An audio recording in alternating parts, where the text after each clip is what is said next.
कि बॉक्सर मोहम्मद अली जो बॉक्सर थे उन्हें पार्किंसन था, मैराडोना को पार्किंसन था, पुतिन को पार्किंसन।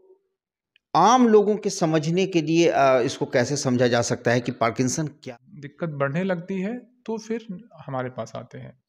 तो अभी भी इसके अवेयरनेस की सिम्टम है जो दिखने लगे तो इंसान को अवेयर होना चाहिए कि डॉक्टर को कंसल्ट। ये जो पार्किंसन एक ब्रॉड टर्म है, इसके कई टाइप्स होते हैं। एक जो मैंने बोला कि पार्किंसन डिजीज़ जो मोस्ट कॉमन टाइप है और ये सबसे अच्छी वैरायटी होती है जो ट्रीटमेंट से रिस्पॉन्ड करती है। दूसरा ग्रुप है एटिपिकल पार्किंसन का।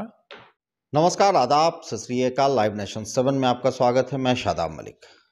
पार्किंसन एक ऐसी बीमारी जिसमें खुद पे लोगों को अपना कंट्रोल नहीं रहने लगता है। हाथ में थरथराहट होती है, बदन में चलने में लड़खड़ाहट होती है, ज़बान लड़खड़ाने लगते हैं। साथ ही साथ जो बदन का हिस्सा है वो एक तरफ झुकने लगता है। तो ये सारी चीज़ें जो पार्किंसन की हैं आम लोगों के समझने के लिए, उसे हम चर्चा करेंगे। इस बीमारी के बारे में हमारे साथ मौजूद हैं मेदांता रांची के neurologist doctor Kumar Vijayanand. Sir, live nation 7 में आपका स्वागत है। धन्यवाद।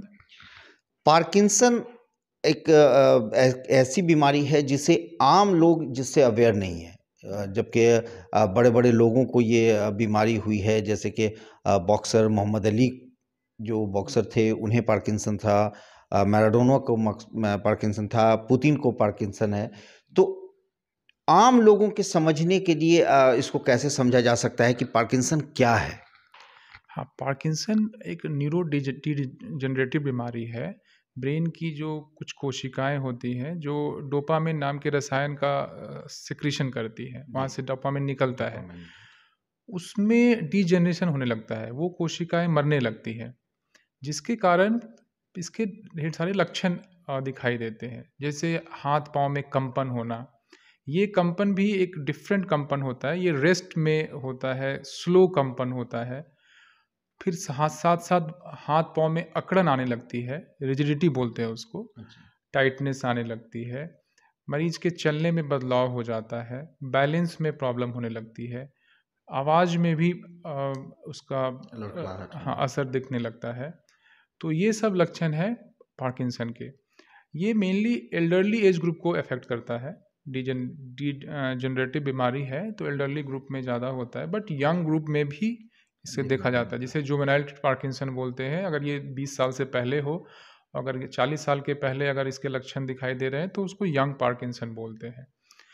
कुछ केसेस में जो एल्डरली एज ग्रुप में लोग शुरू में इसको इग्नोर करते हैं, इसको एज को एट्रीब्यूट करके चलते हैं। जब दिक्कत बढ़ने लगती है तो फिर हमारे पास आते हैं। तो अभी भी इसके अवेयरनेस की कमी है। अवेयरनेस की कमी है। तो इसके कोई पहले से कोई ऐसे सिम्टम हैं जो दिखने लगे तो इंसान को अवेयर होना चाहिए कि डॉक्टर को कंसल्ट करें? नहीं, ये स्लोली और ग्रेजुअली प्रोग्रेसिव बीमारी होती है यूजुअली। कभी कभी ये तेज़ी से इसके लक्षण बढ़ते हैं, प्रोग्रेस होते हैं, बट शुरू चूँकि ये ग्रेजुअल ऑनसेट एंड प्रोग्रेसिव है, धीरे धीरे इसके लक्षण बढ़ते हैं, तो लोगों को इसके लक्षण को पहचानने में प्रॉब्लम होती है। क्या रीज़न है, वजह क्या है इसके होने की? जो सबसे कॉमन है पार्किंसन डिजीज़, वो तो यूजुअली इडियोपैथिक होती है। मतलब इसके ठीक ठीक कारण अभी तक पता नहीं चलते हैं। कुछ केसेस में जेनेटिक कॉजेज़ होते हैं, 10 to 20% केसेस जेनेटिक होते हैं, खास करके तब जबकि ये यंग एज में स्टार्ट हो रही हो। तो ज़्यादातर इसके एग्जैक्ट कॉज अभी तक तो पता नहीं चला है। एल्डरली का इस यहाँ पे क्या देखा जाए कि एल्डरली में किस एज से ये ज़्यादा चांसेस होते हैं होने के? मतलब 60 ईयर्स प्लस 60 जो प्लस। ग्रुप है, फिर 50-60 साल से ऊपर के एज ग्रुप में ये ज़्यादातर देखने को मिलता है। अच्छा, क्या स्पोर्ट्स से भी इसका कोई लेना देना है कि कोई जो एथलीट रहे हों, स्पोर्ट्स में रहे हों, उन्हें ये बीमारी ज़्यादा होती है? देखिए, इसके लिए मैं पहले बता दूँ, ये जो पार्किंसन एक ब्रॉड टर्म है, इसके कई टाइप्स होते हैं। एक जो मैंने बोला कि पार्किंसन डिजीज़ जो मोस्ट कॉमन टाइप है और ये सबसे अच्छी वैरायटी होती है जो ट्रीटमेंट से रिस्पॉन्ड करती है।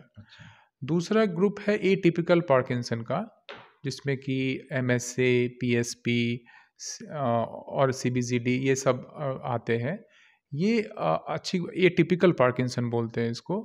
इसमें जो इसकी जो प्रोग्नोसिस होती है, इसका जो आउटकम होता है ये अच्छा नहीं होता है। इसके ट्रीटमेंट से रिस्पॉन्स भी अच्छे नहीं होते हैं और पेशेंट की जो लॉन्गेविटी होती है वो भी अच्छी नहीं होती है। तीसरा ग्रुप है सेकेंडरी पार्किंसन का, जिसमें कि अगर ब्रेन में कभी इन्फेक्शन हुआ या ब्रेन में चोट लगी हो और भी कुछ मेटल का डिपोजिशन होता है, इन सब में पार्किंसन के लक्षण देखने को मिलते हैं। तो आप जो स्पोर्ट्स की बात कर रहे हैं, अगर ऐसे स्पोर्ट्स में इन्वॉल्व रहा जाए, जैसे जो बॉक्सर है या जो रग्बी प्लेयर है, जिनमें लगातार ब्रेन में चोट लग रही हो, तो उसमें कुछ कुछ ट्रॉमा होता है। ट्रॉमा के कारण जो ट्रॉमेटिक एन्सेफेलोपैथी भी बोलते हैं उसको, तो उसके कारण अन्य लक्षणों के साथ साथ पार्किंसन के भी लक्षण उनमें देखने को मिलते हैं। अच्छा, तो पार्किंसन के लिए क्या इलाज है? क्या ये दवा से ठीक हो सकता है या इसके लिए कोई और बेहतर इलाज की व्यवस्था कहीं होती है? नहीं, पार्किंसन जो बीमारी है, इसके जो लक्षण हैं उसको कंट्रोल में करने के लिए हमारे पास ढेर सारी मेडिसिन अवेलेबल है, ढेर सारे ऑप्शंस हैं।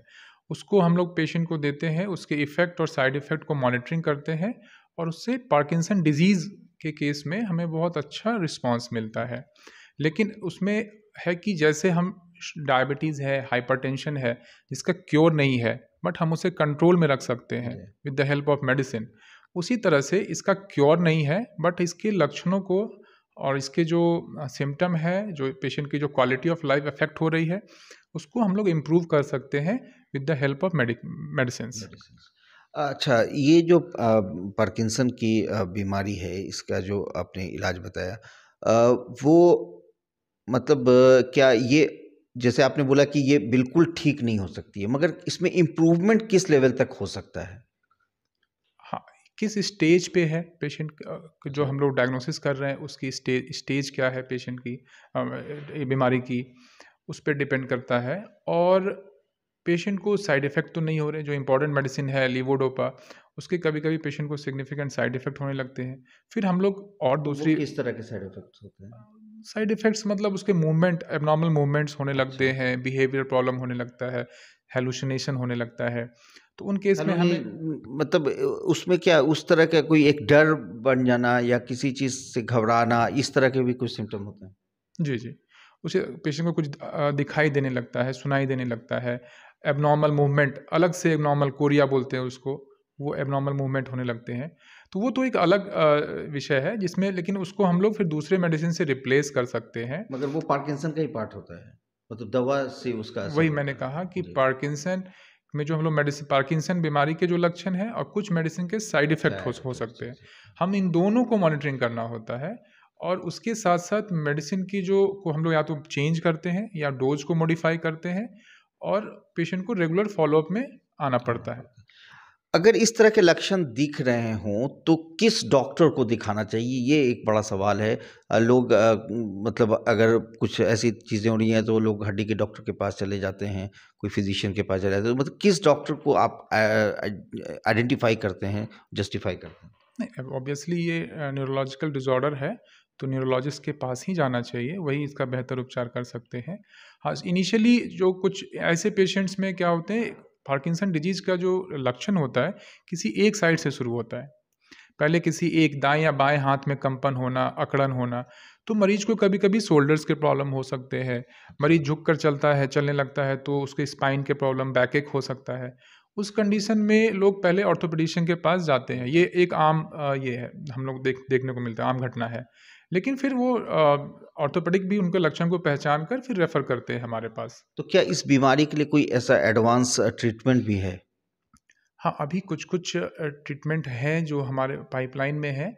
कुछ तो वेल एस्टेब्लिश्ड ट्रीटमेंट हैं, जैसे अगर पेशेंट की बीमारी एडवांस स्टेज में पहुँच गई है और मेडिसिन से अच्छा रिस्पॉन्स नहीं आ रहा है, तो उसमें हम लोग deep brain stimulation surgery, DBS बोलते हैं। वो हम लोग अभी काफ़ी कॉमन हो रही है सर्जरी और डिफरेंट डिफरेंट सेंटर्स में हो रही है। हमारे मेदांता गुरुग्राम का जो सेंटर है, वहाँ भी होती है ये सर्जरी। तो उस सर्जरी से जो पेशेंट को काफ़ी अच्छा रिस्पॉन्स मिलता है और जो मेडिकेशंस के जो डोजेज़ हैं वो काफ़ी कम हो जाते हैं। तो ये एक मेजर ब्रेक थ्रू है पार्किंसन डिजीज़ के ट्रीटमेंट में। और बाकी जो कुछ जीन थेरेपी और बाकी चीज़ें हैं वो अभी पाइपलाइन में है। उसमें अभी कोई कंक्रीट इम्प्रूवमेंट और कंक्रीट एविडेंस अभी तक नहीं है कि इस बीमारी में इसका हेल्प, लेकिन हाँ, आने वाले समय में हो सकता है कि हम एक कुछ नए विकल्प हमारे पास मौजूद हों इस। ये बीमारी अगर किसी को हो जाती है तो क्या उसके घर वालों को भी कुछ चाहिए कि कुछ बिहेवियरल चेंज भी आता है क्या? हाँ, पार्किंसन में लेट होने पर इसमें मेमोरी का प्रॉब्लम, डिमेंशिया जिसको बोलते हैं, कॉग्निटिव डिसफंक्शन होने का चांस रहता है, यूरिन के सिम्पटम्स आने लगते हैं, यूरिन पे जो कंट्रोल है वो उसमें दिक्कत आती है। दूसरी चीज़ें बिहेवियरल सिम्पटम्स हो सकते हैं, डिप्रेशन हो सकता है। तो ये सब चीज़ें हैं जो नॉन मोटर सिम्पटम्स, मतलब जो पार्किंसन के जो सिम्पटम है, जो कंपन होना, चलने उसके फिरने में अलावा दिक्कत, बैलेंस का दिक्कत, इसको मोटर सिम्पटम्स बोलते हैं। तो ये नॉन मोटर सिम्पटम्स हैं जो भी पार्किंसन के लोग के मरीज में होते हैं, जिसे हम लोग साथ साथ मॉनिटर करते हैं। अगर मरीज को यूरिनरी सिम्पटम्स ज़्यादा हो रहे हैं तो हम लोग फिर यूरोलॉजिस्ट की हेल्प लेते हैं, कभी कभी साइकियाट्रिस्ट की हेल्प लेनी पड़ जाती है हमें। तो फिर मल्टीडिसिप्लिनरी मैनेजमेंट हम लोग करते हैं। बहुत बहुत धन्यवाद डॉक्टर साहब। एक चीज़ मैं और बोलना चाहूँगा कि जो हम लोग ये जो डीजेनरेटिव बीमारी है, ये हम लोग पोस्ट रिटायरमेंट ज़्यादा देखते हैं। जब तक आप एक्टिव हैं तब तक जो डिमेंशिया हो या पार्किंसन हो, जो न्यूरो डीजेनरेटिव जो डिसऑर्डर्स है, ये कम अब उसके जो लक्षण है वो मास्क्ड रहते हैं। अगर आपको ये प्रिडिस्पोजिशन है कि आगे चलकर आपको पार्किंसन या डिमेंशिया हो सकता है, और अगर आप एक्टिव रहते हैं तो उसके सिम्टम्स मास्क रहते हैं। इसलिए हमारा, और हम लोग जब रिटायरमेंट के बाद पेशेंट जो लाइफस्टाइल है वो थोड़ी सी एक्टिविटी कम हो जाती है, मेंटल एक्टिविटी और फिजिकल एक्टिविटी दोनों, तो फिर ये बीमारी तेज़ी से बढ़ती है। तो हमारा ये एडवाइस रहता है कि आप एक्टिव रहें, एक्सरसाइज करें, हेल्दी लाइफस्टाइल एक बहुत इंपॉर्टेंट है, तो हेल्दी लाइफस्टाइल फॉलो करें, किसी तरह के जो नशे से बचें, और अगर आपको साथ में डायबिटीज़, हाइपरटेंशन है तो इन सबको भी कंट्रोल में रखें। तो ये इम्पॉर्टेंट है। तो क्या होगा कि जो पार्किंसन डिजीज़ है इसका जो प्रोग्रेशन है वो स्लो होगा, स्लो हो जाएगा और मेडिसिन भी बेहतर तरीके से काम करेंगे। बहुत बहुत धन्यवाद। Thank you. तो पार्किंसन क्या है, कैसी बीमारी है, इसके क्या लक्षण हैं, क्या इसका इलाज है, कैसे इसके सिम्टम हैं, ये सारी चर्चा हमने की मेदांता रांची के न्यूरोलॉजिस्ट डॉक्टर कुमार विजयानंद से। तो इन चीज़ों पर आप ज़रूर ध्यान दें। क्या आप कर सकते हैं, इस वीडियो के ज़रिए आपने जाना। आगे हम आपको इस तरह की खबर दिखाते रहेंगे, बने रहें हमारे साथ, देखते रहें हमारा वीडियो। अगर अभी तक आप लोगों ने हमारे चैनल को सब्सक्राइब नहीं किया है तो ज़रूर कर लें, साथ ही साथ ट्विटर हैंडल पर हमें फॉलो ज़रूर करें। धन्यवाद।